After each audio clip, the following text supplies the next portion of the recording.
Авторы государственного флага не против корректировки отдельных элементов, заявил Джусуп Матаев.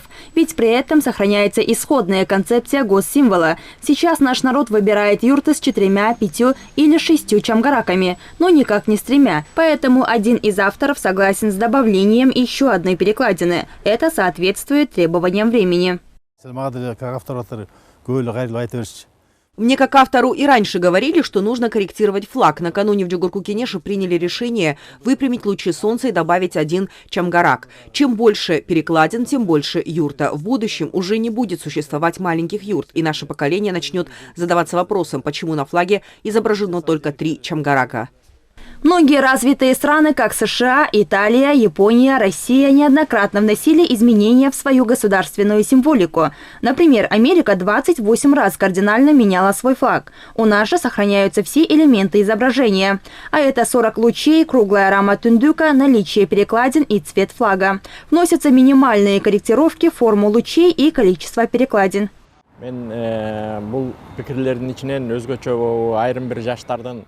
В нашем обществе сложились самые различные мнения об изменении флага. Я понимаю каждого. В 90-е годы, когда были приняты герб и флаг, мы, молодежь, тоже протестовали, потому что мы выросли с флагом СССР. Нам казалось, что другой вариант нам не нужен. Но уже в последующие годы многие говорили, что солнце похоже на подсолнух. Жизнь продолжалась, государство развивалось. Не нужно делать из корректировок флага трагедию. Кроме того, очень громкие слова говорят недруги власти, у которых нет возможности придираться к работе правительства. Не поддавайтесь провокациям.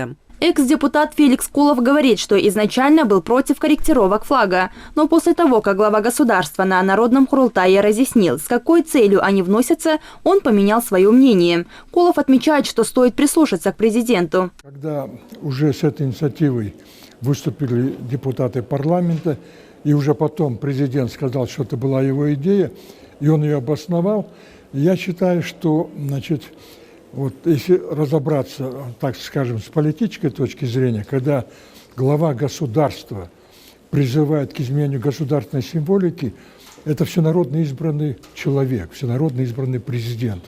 И поэтому к его мнению, конечно, надо прислушиваться. Надо подходить очень взвешенно к его словам, и нельзя его слова игнорировать, главы государства. Кому-то может что-то не понравиться, это тоже нормально. Когда кто-то выступает против, кто-то выступает за, это нормально. Но когда глава государства говорит, я думаю, к его словам надо прислушиваться и реагировать очень правильно. Тем временем наша съемочная группа провела опрос среди горожан.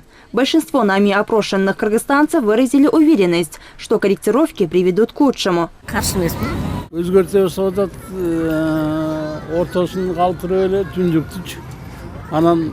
Бер жагын кичине башкачараак кылып койсо жакшы эле болмок.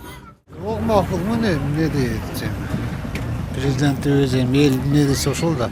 Отметим, соответствующий законопроект был принят депутатами Джугурку-Кенеша во 2 и 3 чтениях. Документ был направлен на подпись президенту Садыру Джапарову. Альбина Ибекова, Руслан Бароненко, ЛТР, Бишкек.